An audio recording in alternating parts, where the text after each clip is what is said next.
Alright folks, so we're doing a video here talking about the basics of 300 series motherboards that will work with your 8th and 9th gen CPUs from Intel. So hopefully you guys know what all these different letters are. If not, check out my other videos. Alright, so let's move over here. I've got a small collection of my motherboards and basically that I am using for the video. And we're going to go over this real quick, make it real basic. There are some, I'll say more complex things to talk about with these motherboards. But this video will at least give you an idea of some of the basics, some of the things you'll see differently. And we will go from the oldest stuff that I had. And really by that I'm kind of saying what I bought first. It doesn't necessarily mean it's the oldest out there, but we're going to cover quickly the H310M, the B360, H370, Z370, Z390, and the latest. Hopefully you guys check out my unboxing on the B365m. Alright, so some of these are specifically said to be compatible with 9th gen out of the box. Some of them just say 8th gen, and with a BIOS update you should be able to update any one of these to be compatible with 9th gen. Now what I don't cover in here are I don't know if I'd call them the missing motherboards from the 300 series because I think it's just these companies rebadging their boxes or updating the BIOS on certain ones and throwing them back in a new box. So you'll see some of these motherboards, I believe it's this one, there's an H310M Rev 2 or Roman numeral 2, and there's also some with the Z370. So those have been updated. I don't believe they've done anything differently manufacturing wise, but they do have updated BIOS and they are supposed to be good for 9th gen. So with that said, here's basically what you're going to get with your H310M. And this is the A version, okay, because when we do look at the S2P, it's going to be a little different. So obviously you got a spot for your CPU, only 2 RAM slots. This is what you're going to have, one spot for your graphics card and 2 of these. So if you're not familiar with what those can be used for, just so I don't have to cover it in every motherboard. If you have a Wi-Fi card like this guy from Ubit, hopefully you can see through the bag. I'm going to take it out of the bag. There's numerous things you can plug into that, but one might be your Wi-Fi card, right? This does not come with Wi-Fi, and that's just going to plug in right there. There's a lot more to it, stuff that you got to do, but that would be one thing. If you wanted to add additional M.2, you would get a card for that, or if you want to add additional USB 3.0s, you could do that as well in that spot. Alright, let me get this out of the way. So, just so I don't cover it on everyone, they're going to have at least one M.2, okay, when we get to the nicer boards. You will see a second slot. So right there we've only got one, and you're going to see different inputs here. The better boards will have a type C on them, and but this is pretty standard. So you'll have HDMI. It should be HDMI. You'll have your pretty much the number always comes out to about 6 of the USB. So you'll have usually 4 USB 2.0s and 2 USB 3.0s on these motherboards on the lower end. So when we get to the higher end, things are going to look a little different. You'll have Ethernet connection, and then pretty much all of these will have the standard connections for headphones and a microphone. So you may notice when we move over to what is, in my opinion, a better version of the H310M. This is the S2P. You'll have more connectors on it. Alright, so this has DVI dual, it's got VGA, and then so the other stuff is pretty much the same as far as the USBs go.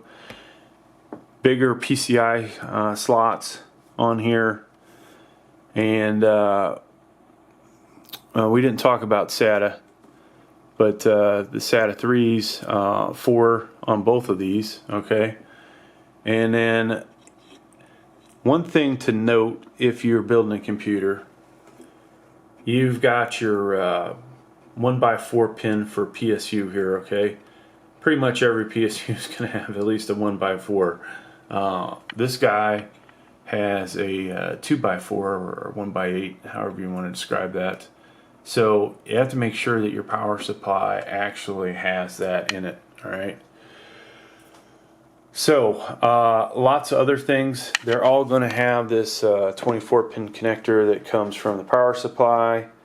And you will also, depending on it, always have a spot on your motherboard for your case connectors.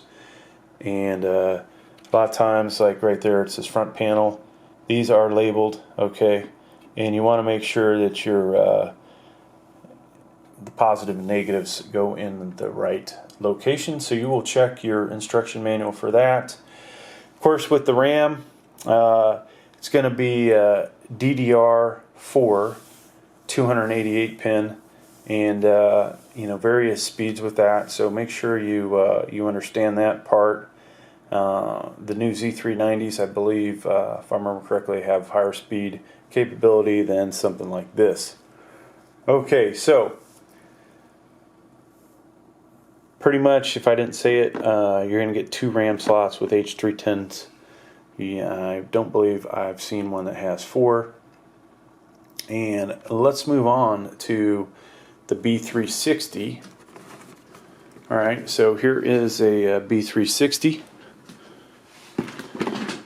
At least hopefully this is the B360.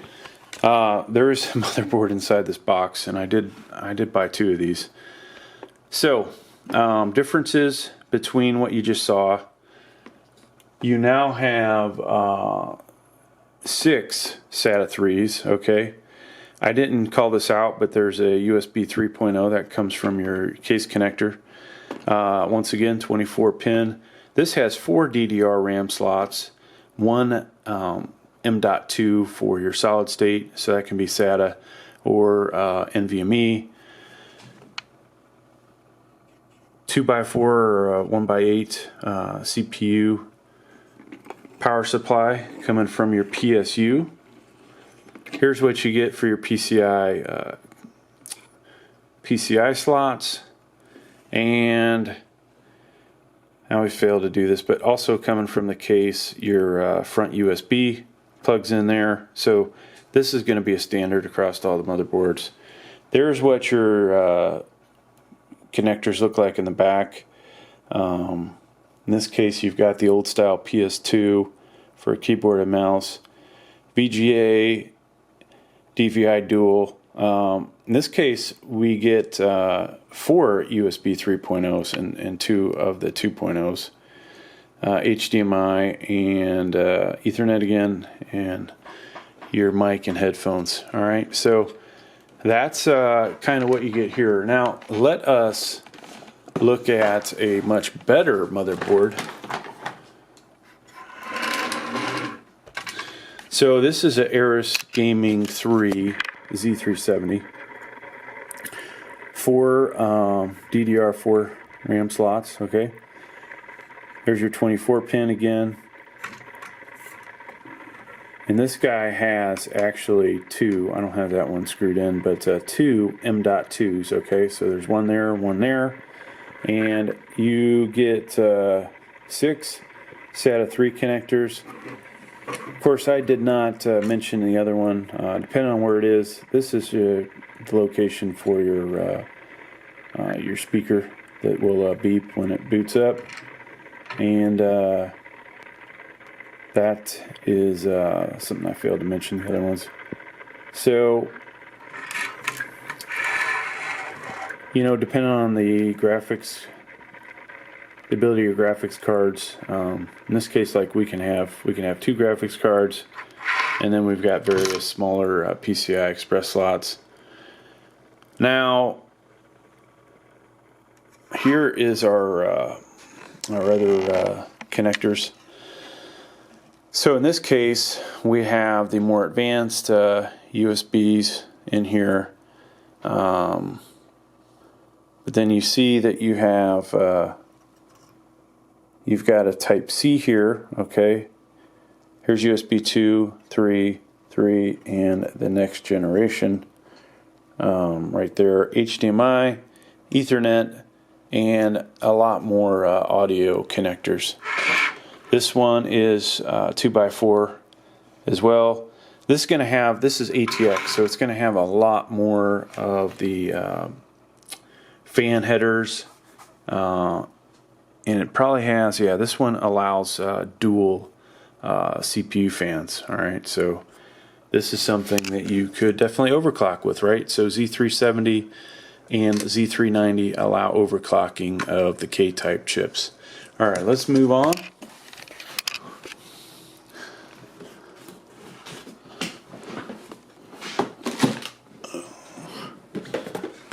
Now, somewhere I have this next one in a computer, so we're just gonna look at the box. H370. All right, this does not allow overclocking. This is a really nice motherboard, except for that fact. So this has built-in Wi-Fi, and actually, it's on the floor over here. So let's go ahead and look at it. All right, so H370, 4 RAM slots in there. This allows, I don't have 2 fans in it, but it will allow you to have 2, I I can have 2 CPU fans, all right? This one also has 2 M.2 slots. Not all H370s have it, but this one is a much nicer motherboard. Could have dual graphics cards, and does have some of the smaller PCI Express. There you see Wi-Fi card for it, and then this came with that external antenna there. And otherwise, you know, besides the fact you can't overclock, very similar to the Z370. Now that one has 6 SATA 3s. And that's really about all we need to talk about there. All right, so we're down to 2 more here. Here is the B365. This is the cheapest, as far as I could tell, motherboard that's brand new for a 9th gen. $59.99. I bought it on Amazon. Hopefully I remember to put the link down below. Very basic though. Much like the B360 that we had before, except it's only got 2 DDR4 slots. Here's your PCI Express, that's where your graphics card's going to go. 1 M.2 on here.